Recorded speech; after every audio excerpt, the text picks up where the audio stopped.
Have you ever wondered why professional newspaper editorials sound so sharp and authoritative, while beginner writing often feels clunky and repetitive? Editors use a specific grammatical mechanism to trim the fat from sentences, clause reduction.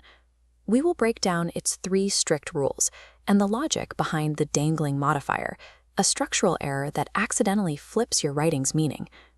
To use these rules, you only need to be able to spot active and passive verbs, along with relative pronouns like who, which, and that.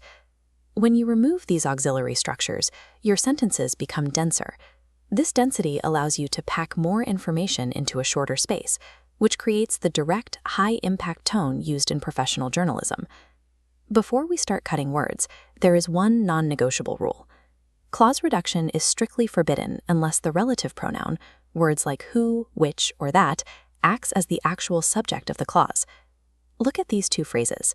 In "the man who is standing," the pronoun who is doing the action. That works.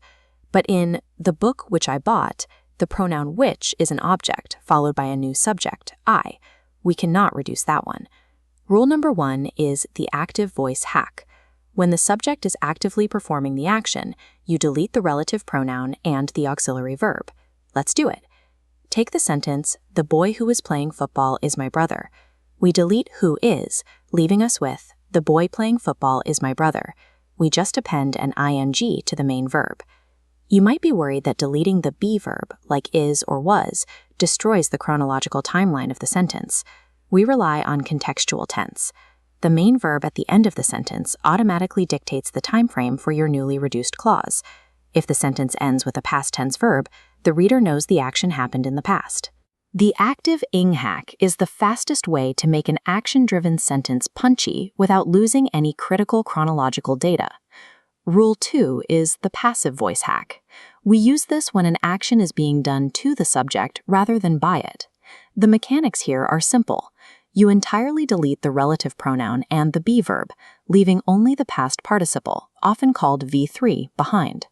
A past participle is the form of a verb used in perfect and passive tenses, like the words eaten or built. Take the phrase, "The road which was built last year is damaged." We drop which was, leaving us with, "The road built last year is damaged." Our third technique is the appositive hack. This applies to clauses that simply state an identity or define a noun. An appositive is a noun or noun phrase placed next to another word to rename or describe it. To execute this, completely erase both the pronoun and the be verb. You then trap the remaining descriptive noun phrase neatly between 2 commas. Here is our original sentence. Dhaka, which is a megacity, faces many challenges. We delete which is, and we get Dhaka, a megacity, faces many challenges. By mastering the V3 and appositive hacks, writers strip away filler words, leaving only the dense, high-impact data the reader actually cares about. We can push this structure even further with a technique called the editorial flip. This is a stylistic journalism technique where the newly reduced clause is aggressively moved to the very front of the sentence. However, this introduces the risk of a dangling modifier. This happens when the front clause doesn't match the noun placed immediately after the comma. To see how this breaks the logic of a sentence, look at this phrase. Walking in the park, a snake bit the boy. English grammar strictly dictates that whatever noun comes immediately after the comma is the entity performing the action in the front clause. In this example, the structure suggests the snake was the one out for a stroll. The fix is to rewrite the second half of the sentence. You switch it to passive voice, so the correct logical subject immediately follows the comma. Our corrected grammatical structure looks like this. Walking in the park, the boy was bitten by a snake. Once you can pass the dangling modifier check, you aren't just deleting words, you are actively engineering the narrative flow like a master editor. To see these rules in a real-world context, we are going to apply all 3 to a single wordy paragraph. Look at this beginner draft. We will highlight the specific clauses that need to be reduced.